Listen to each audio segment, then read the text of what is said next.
मेरे प्यारे बच्चों, लाइव भगवान में आपका स्वागत है। आध्यात्म से आपका मेटावर्स कनेक्शन। कहानियाँ हमारे व्यक्तिगत विकास और सामाजिक विकास में महत्वपूर्ण भूमिका निभाती है। जीवन के नए सबक सीखने के लिए इस लघु कथा को अंत तक सुनने के लिए तैयार हो जाओ। ब्राह्मण, चोर और दानव की कथा। प्राचीन समय में एक गांव में द्रोण नाम का एक ब्राह्मण रहता था। वह भिक्षा मांगकर अपनी आजीविका चलाता था। उसके पास वातावरण के अनुकूल पहनने के लिए कपड़े भी नहीं थे। एक बार एक यजमान ने उस ब्राह्मण पर दया करके उसे एक बैलों का जोड़ा दे दिया। वह ब्राह्मण बैलों का पेट भरने के लिए अत्यधिक यत्न करता था। आसपास के गांव से घी, तेल, अनाज आदि मांगकर उन बैलों की भूख को शांत करता था।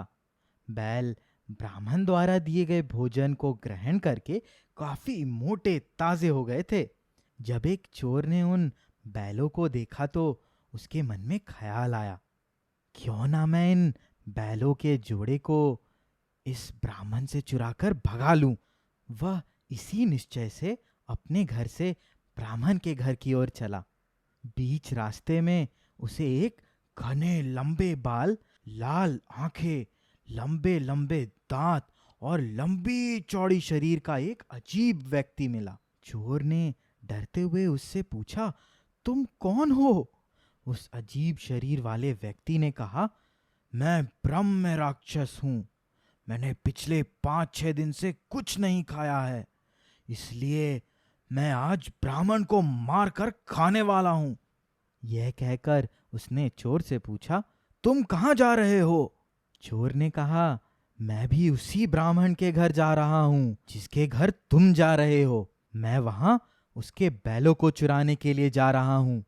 राक्षस ने कहा, हम दोनों की राह एक ही है, चलो हम साथ में चलते हैं। शाम के समय मौका मिलते ही दोनों ब्राह्मण के घर चुपके से घुस गए और कहीं छिप गए।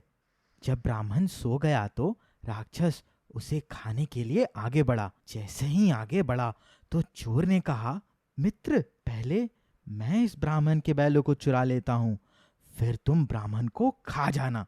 राक्षस ने कहा, तुम जब बैलों को चुराओगे तो कोई आवाज से ब्राह्मण उठ गया तो अनर्थ हो जाएगा, इसलिए पहले मैं ब्राह्मण को खा लेता हूँ, फिर तुम बैलों को चुरा लेना। चोर ने कहा, जब तुम ब्राह्मण पर हमला करोगे तब वह बच गया तो वह बैलों की रखवाली करने लगेगा, जिससे मैं बैल नहीं चुरा पाऊंगा, इसलिए पहले मुझे अपना काम करने दो। दोनों की इसी कहासुनी के कारण ब्राह्मण जाग गया। ब्राह्मण को जगा हुआ देखकर चोर बोला, ये राक्षस तुम्हें खाने आया था, मैंने तुम्हारी इससे रक्षा की है।